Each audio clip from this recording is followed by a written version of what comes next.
Um, and I would like to introduce our next speaker.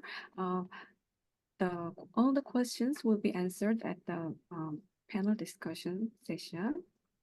So please keep your questions on the Q&A chatting, and the questions will be answered at the panel discussion. Okay, so I would like to introduce our next speaker, Professor Anil Parwani. He is a Vice Chair and Director of Pathology Informatics, Department of Pathology, the Ohio State University in the United States of America. And he's going to tell us today about the state of implementing AI-based histology diagnostics in pathology today. It is my great pleasure to introduce him today. So thank you very much, Dr. Parwani.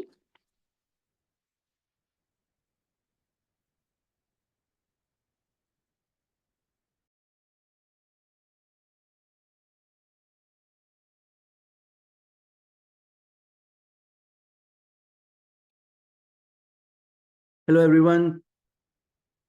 Can you hear me and see me? And you can see my screen? Yes, thank you. So first of all, I want to thank you for inviting me. I'm very excited about the Asian Society of Digital Pathology and the inaugural webinar. I'm a pathologist practicing in the United States, but I'm originally from Pakistan. So I'm excited that finally there is an Asian Society of Digital Pathology.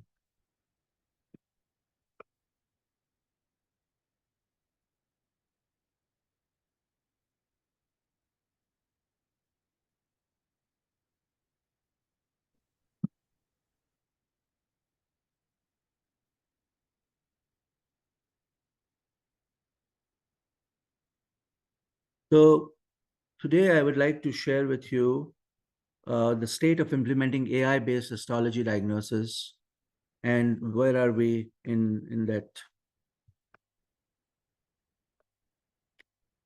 So I would like to provide you an overview of digital pathology and AI and its current state for clinical diagnostics, research, and education, and provide an understanding of the challenges and opportunities for implementing AI in the clinical areas, explore the future directions of AI in pathology diagnostics. So we are in a very exciting time because we can now produce high quality, diagnostic quality images routinely using multiple types of imaging devices, whole slide scanners. And in the future, these type of imaging modalities will continue to grow. So it's really exciting to see this happen. Today, we can see images which, for example, this is a patient with prostate cancer. With this resolution, you can see nucleoli within the nucleus. So this is the type of diagnostic quality images that is needed to make a diagnosis. And then finally, use these images in performing AI algorithms. So diagnostic quality images are a commodity now. So you can see throughout this webinar, you're going to see multiple talks from experts around Asia and beyond who will talk about using these images for AI. So what can we do when we go beyond the glass slide? We have opportunities to identify things, rare events, quantify them, and synthesize this information. This is a unique opportunity to perform. But the questions we have to ask ourselves throughout this webinar is, does AI really work? Are we there yet? Does it make pathologists more accurate? Does it make pathologists faster? Does it really save us money? Because as you can see, by digitization, you are going to spend money as a lab, as an institute, as a pathologist. So routinely, where are we today, right? So pathologists perform multiple automated repetitive tasks. So we have an opportunity to automate these tasks, like biomarker quantification, looking for metastatic foci in lymph nodes, counting mitoses, grading tumor. What about primary diagnosis and cancer screening, right? So most of the algorithm work has been focused on prostate cancer and breast cancer, but these are examples of where AI can routinely be used for cancer screening, detecting cancer, and grading cancer, predicting prognoses. So there is a whole new generation of imaging technologies like virtual staining, which will allow us to go beyond traditional whole slide imaging and produce high quality diagnostic images using computational pathology. So many of these are being used in several labs around the country, around the continent, and even in several countries in Asia. So this is an exciting time. So this is an example of a Key67 algorithm where you can see by pressing a button, I can routinely um, quantify how many cell count, what is the cell count, what is the nuclear count, how many Key67 nuclei are positive, what is the overall score in this slide. Something like this would take a long time to do individually by a pathologist and do it manually. So this is an opportunity to make pathology more objective, make pathology more accurate, make pathology more fast. So in this field of view, which is 2 millimeters square, you can see this is quantitation of nuclei, a biomarker. This could be any biomarker. But in this case, this is ER. You can see the area analyzed is 2 millimeter squares, and it took 28 seconds to do this. What about HER2/neu? So you can see HER2/neu in breast biopsies, less than 1 second.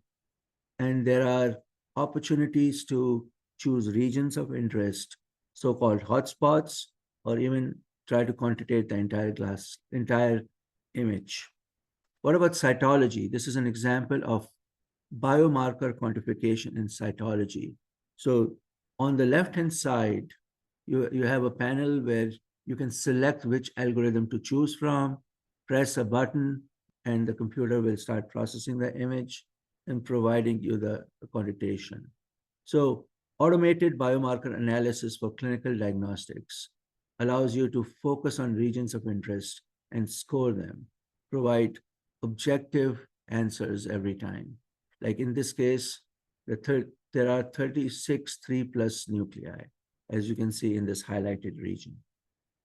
So what about other areas, tasks that take a long time for pathologists to do, like screening lymph nodes and looking for metastatic foci?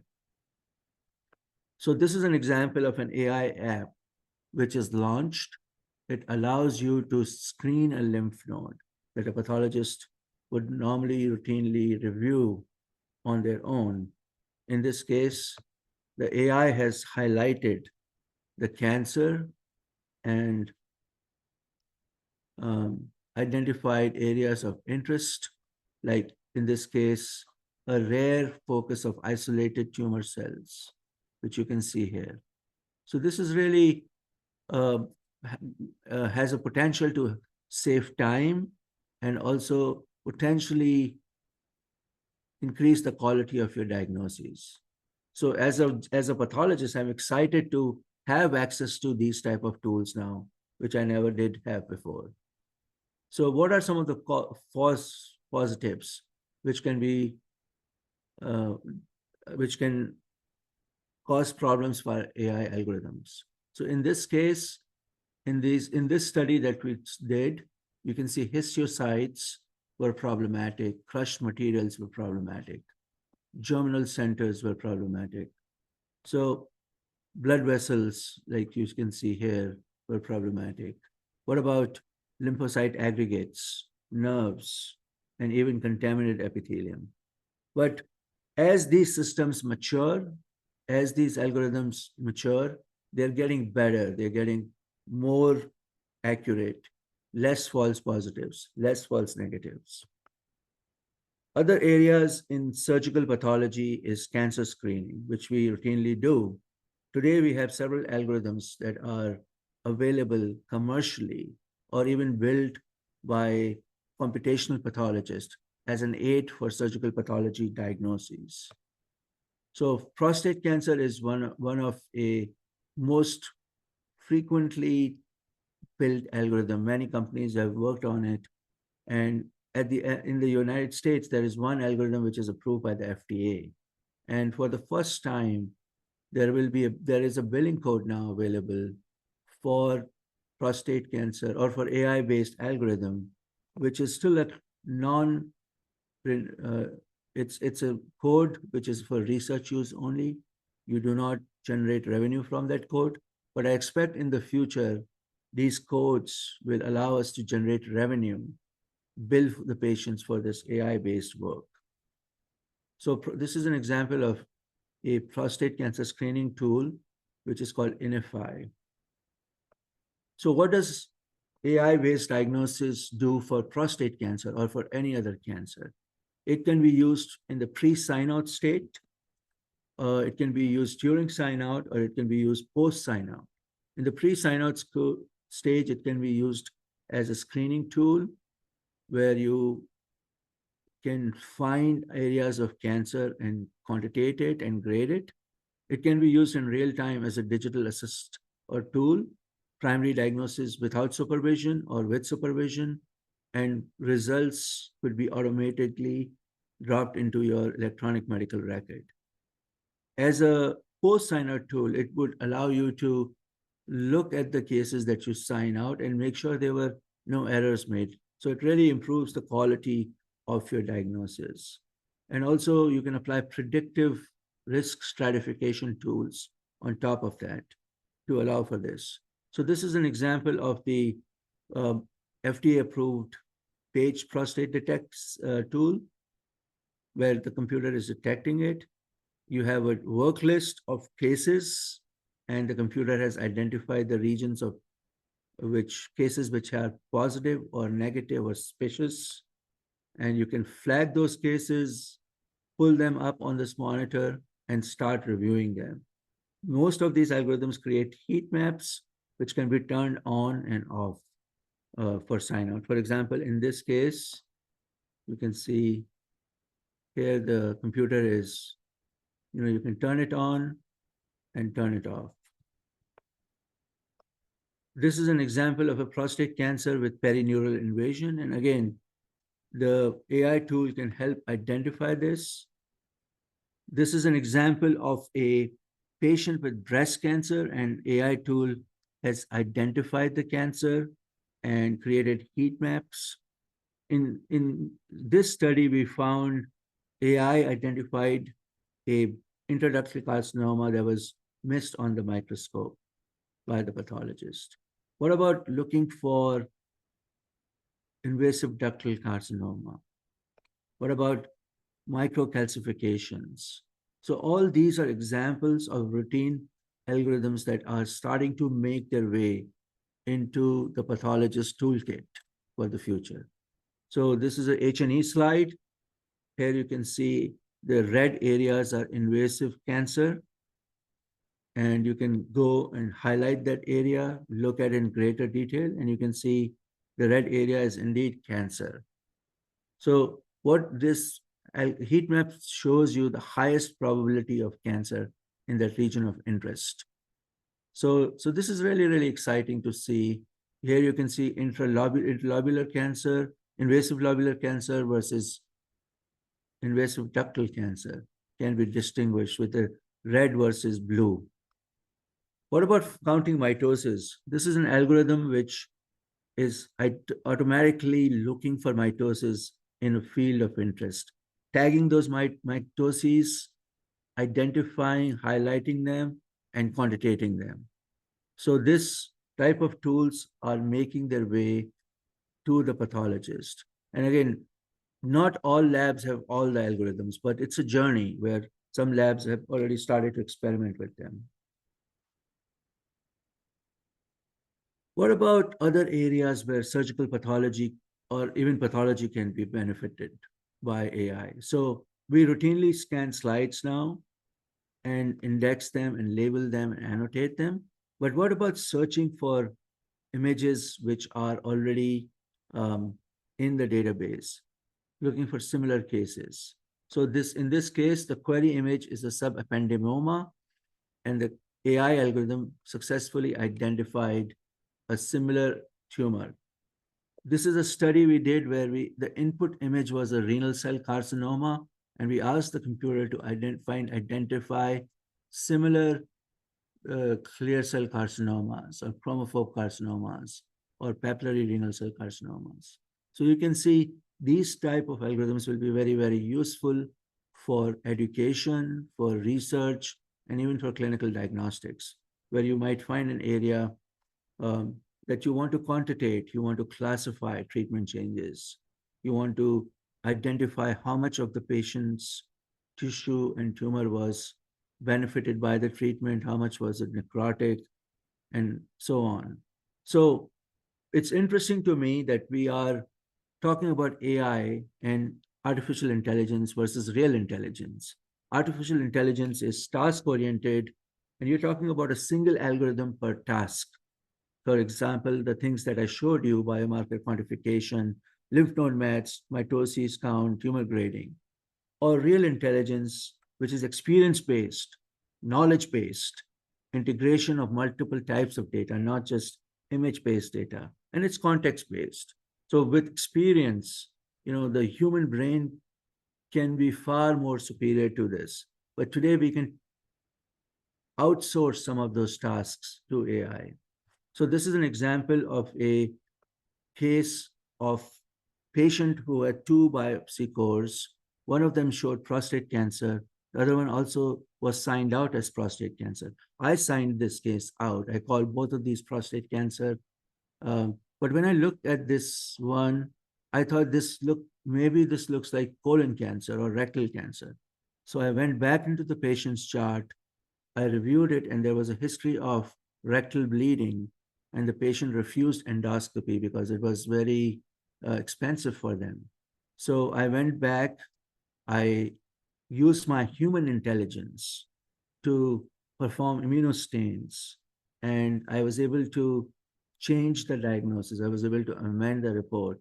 So with one prostate biopsy set, I was able to detect prostate cancer and colon cancer in the same patient. Again, this is the difference between artificial intelligence and human intelligence. So at the end of the day, as we listen to these talks by experts, we should always bear in mind that ultimately it's the human pathologist who is responsible for the diagnosis, who has to oversee the process, who has to endorse the process, and ultimately make the diagnosis. So with this, I want to thank you all. So I think you're going to see very exciting talks on AI-powered pathology. It's maturing rapidly. It's connecting pathologists, increasing the access to pathology image data from institutes. It's allowing us to integrate AI models and learn from them and build them and be part of this evolution. And really, it's a transformative time for pathology. So I want to stop here and thank you um, for listening to me, and I look forward to the webinar and the panel discussions which will follow. Thank you so much. Thank you very much, Prof. Parwani, and really, really appreciate Prof. Parwani for joining us.